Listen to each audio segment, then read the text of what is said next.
let's begin. Who is or was a leader of Judaism? Well, there have been many leaders of Judaism. There was Abraham, who was the first Jew, migrated from Babylon to the land of Canaan, where he accepted the single God as his God. And there have been many leaders through the years. I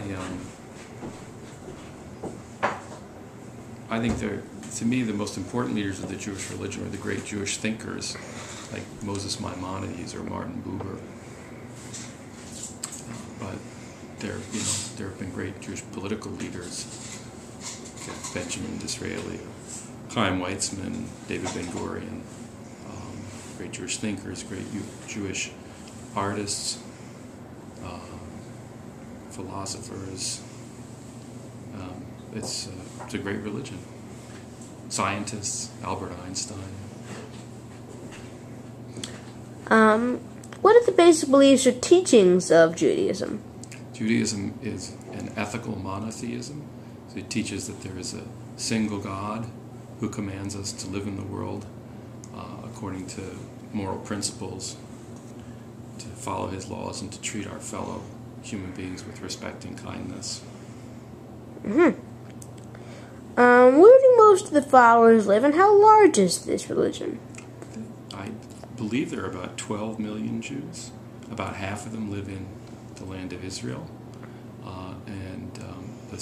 The United States has the second largest number of Jews. There are Jews also in Canada, England, Argentina, France, and then very small numbers of Jews in other countries scattered around the world. I see.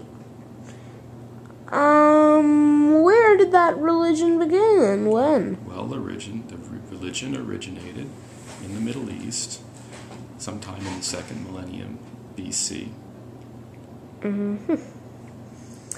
And how do you think Judaism spread?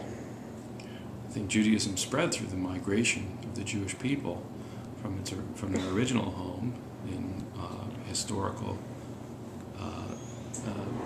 historical land of Israel to Egypt, and then back through Sinai to Israel. The Jewish people multiplied and established communities throughout the Middle East. They were the second largest group in the Roman Empire. There were several million Jews out of a total of 8 to 10 million inhabitants of the Roman Empire. And then in the 2nd century AD, the Romans destroyed the Jewish state in the city of Jerusalem, and they scattered the Jewish people throughout the Roman Empire, where many of them established communities and lived for thousands of years. Until quite recently, there were Jews in all the parts of the historic Roman Empire, in northern Africa, in Western, Central, and Eastern Europe. There are many historic communities in the Middle East, including communities in Iraq dating back to the 26th centuries ago. Name holy places, holy people, or holy books, if any. Well, the Jews have of course, a holy book called the Torah, or the 5 books of Moses.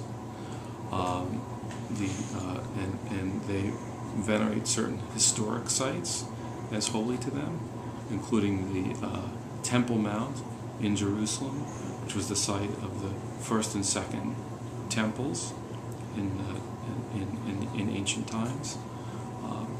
They also venerate certain sites in Egypt and in Israel and in the Middle East, including the Tomb of the Patriarchs in Hebron, which is considered to be the burial site for Abraham and his family, and Mount Sinai in the Sinai Desert, where Moses is believed to have received the 10 Commandments from God. I see. Now, why would you say people follow Judaism?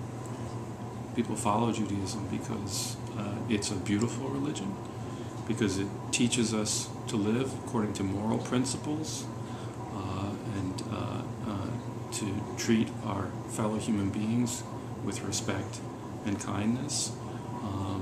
There are beautiful rituals in Judaism that comfort people who practice them. And there's a great historic tradition over thousands of years, and many Jews who've been role models to us in their fields. Mm-hmm. Are there problems that the followers of this religion face today?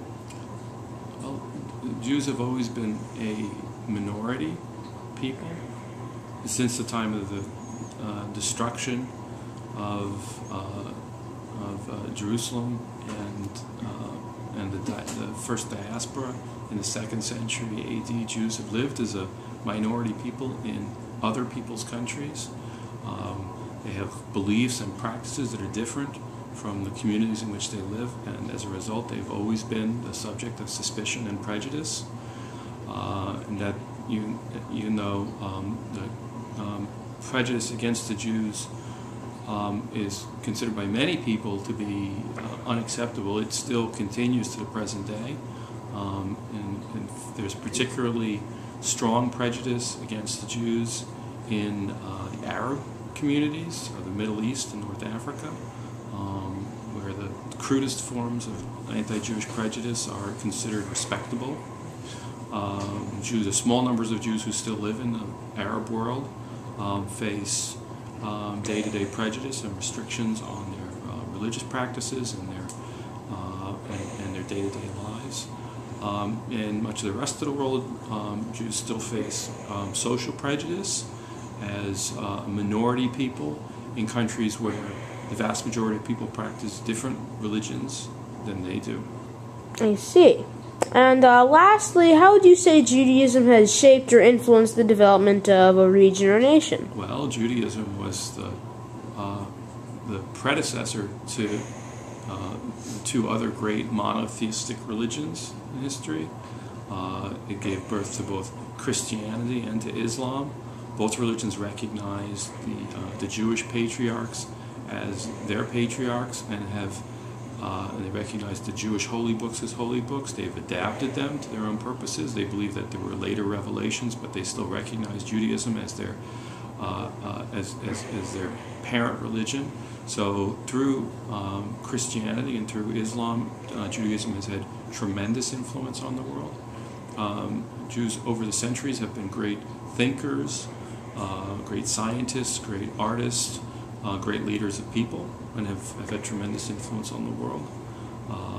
I mentioned earlier in the interview some of the most accomplished Jewish figures in history. You think about the impact that an Albert Einstein has had on the world. What about Mark Spitz?